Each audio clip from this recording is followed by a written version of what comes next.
In the last 24 hours, you may have started to hear the warnings about the dangers of something called the Momo challenge. And the word is it aims to bring harm to kids. So what the heck is a Momo, you're thinking, and why am I just hearing about it now? I get you. So we've reached out to Andy Robertson. He's a gaming expert from the UK and also a freelance journalist. Andy has spent the past few days investigating the subject of Momo, talking to online safety experts, academics, and also even going so far as hunting for Momo online, which resulted in the Forbes.com piece, "Don't Panic, What Parents Really Need to Know About the Momo Challenge."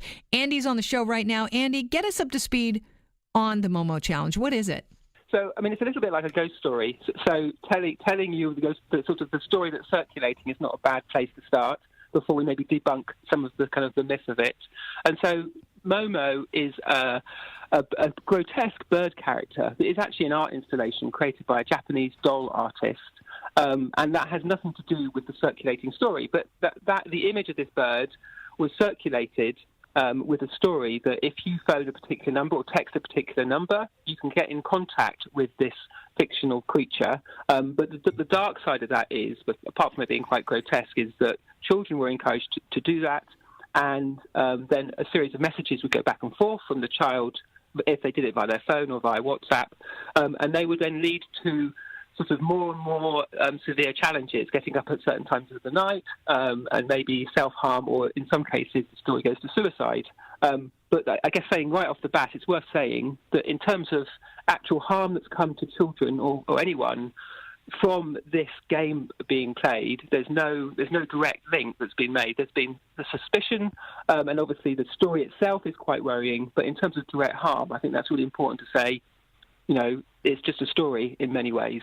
So there is no evidence of direct harm. People are starting to worry needlessly, thinking that children are being harmed by this when it's just a story that's being passed around right now. Yeah, I think that's a good place to start. But obviously, because the story has now become kind of viral and it's going everywhere, it does act like a chain letter or like a ghost story. So you have lots of copycat sort of situations going on. And there will be instances, I should think, in the press, I think I've seen some already today, where a child has been encouraged to do something. I think there's a story of a child cutting their hair or something like that. But that is not like some premeditated dark game that is kind of circulating the globe. This is more a kind of a ghost story phenomenon. One of the things I read about in the Momo Challenge is that when your child gets in touch with Momo, if they did, that what would happen would be they would threaten the safety of your family, or they'd say, "I'll put a curse on you if you don't do this." And a lot of people laugh and go, "That's nothing." But you brought up chain letters. There were people that would pass on chain letters feeling that if they didn't get the chain letter out to the next 10 people in such and such a time, bad luck would fall upon them.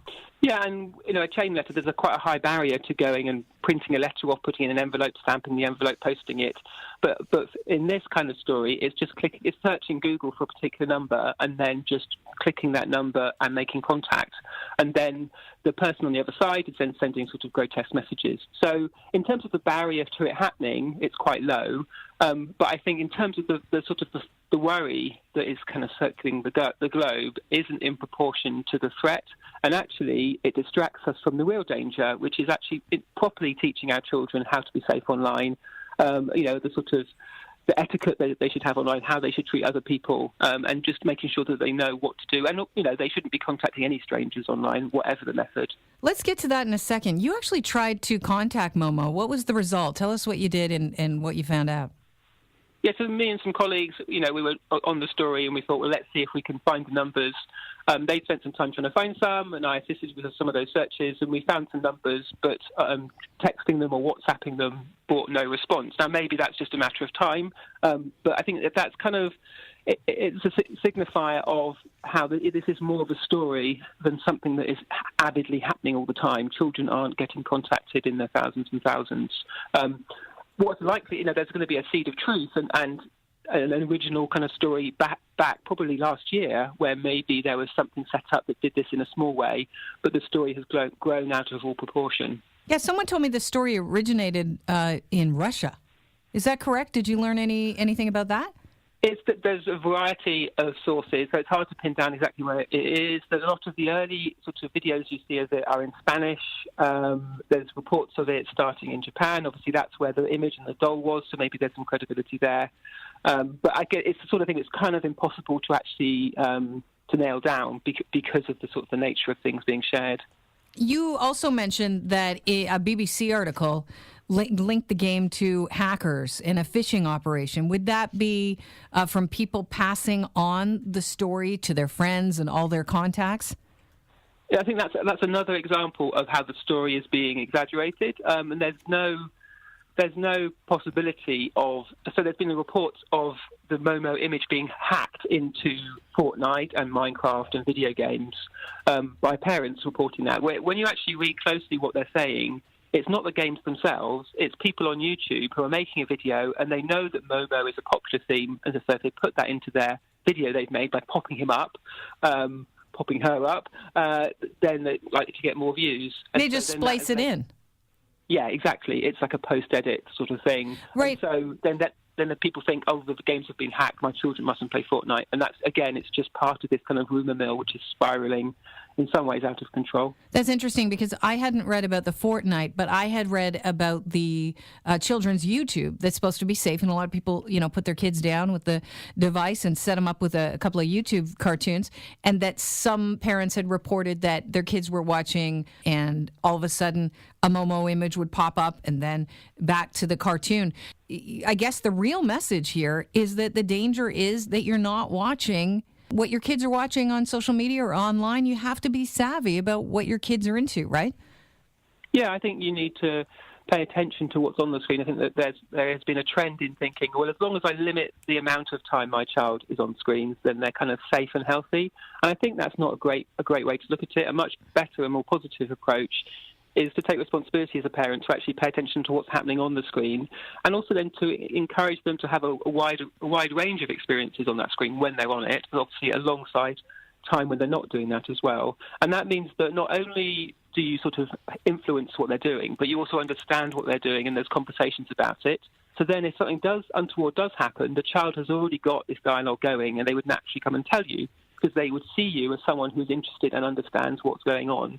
So it would be more of a, what's this weird face that's appeared, Mum? Rather than keeping it secret and then leading sort of down a darker path. So instead of panicking about the Momo challenge, we should use this as an opportunity for a moment of teaching. Earlier on, you said to make sure that your kids are not communicating with people they don't know on social media. Yeah, I mean, there's some sort of sensible, common sense advice.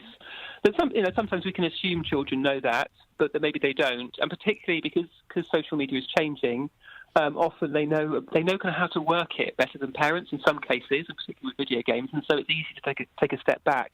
But what they don't know about is the general, what the ways of the world and the kind of wisdom of how to use these things. And that's why it's important that parents don't take that step back, but play a role. And it's easier to do that if you start at a younger age, rather than waiting to sort of teenage years. And again, then that has other benefits in terms of having a healthy dialogue about how long's too long and, understanding the enjoyment they're getting from games and from watching videos as well. And Andy, you know a lot about what you're talking about. In fact, you're in the midst of writing a book, Taming Gaming. Tell us a little bit about that book. It's a resource for parents, because I realised I would often say this. I would often say, well, the best thing to do as a parent is to get involved in the games that your children play. And for me, I can do that because I kind of know about it, but there was a bit of an information gap for parents who didn't, but were saying, we like the idea, but how do we do that? So the book is a little bit of it explaining the things we've talked about now, but a large part of it is just really simple ways to find games that, firstly, that you as an adult might want to play, but also some really great experiences that you can play with your whole family. It's kind of laid out like a recipe book, so you can flick through the pages and find sort of gaming recipes of what games you'd like to play together. And on those double-page spreads, it tells you everything you need to know. So it sort of lowers that barrier to entry and really helps parents sort of play the role that they're really good at guiding their children to brilliant experiences, much like they do in other areas of life like diet. It sounds like we have to stop thinking about video games as something our kids play and start looking at them like a family board game night. Yeah, I think that's a really good step in the right direction. And that whole thing of, rather than just limiting time, like if a child didn't have a healthy diet, we wouldn't worry about plate time. We would think, well, what's on their plate? And parents are brilliant at getting kids to eat vegetables. But kids also are aware that we eat vegetables, and if they'd soon pick up on the fact that if we were trying to make them do that and we didn't do it ourselves, it would be something funny. So again, with video games, not to worry about screen time, but actually to play a part in it and to have a genuine understanding and experience of what it's like to play a game, because then we can actually guide them in an authentic way. Let's go full circle here and wrap it up with what you think people should take away from this Momo challenge. I think paying attention to what's going on your child's screens is an important thing. I think also not immediately sharing information about kind of viral threats like this before checking them out. There's a variety of sites online you can go and check for these sorts of ghost story type rumours to see if they're true or not. Because a lot of the wheel spinning that's gone on is because lots of us have shared it. We're all guilty of that. So there's a little bit of caution there, and to spend that time instead on actually talking to our children about what they do online, and then doing that with them. Thanks so much for spending some time with us and getting us up to speed on what exactly is going on with this Momo challenge. My pleasure.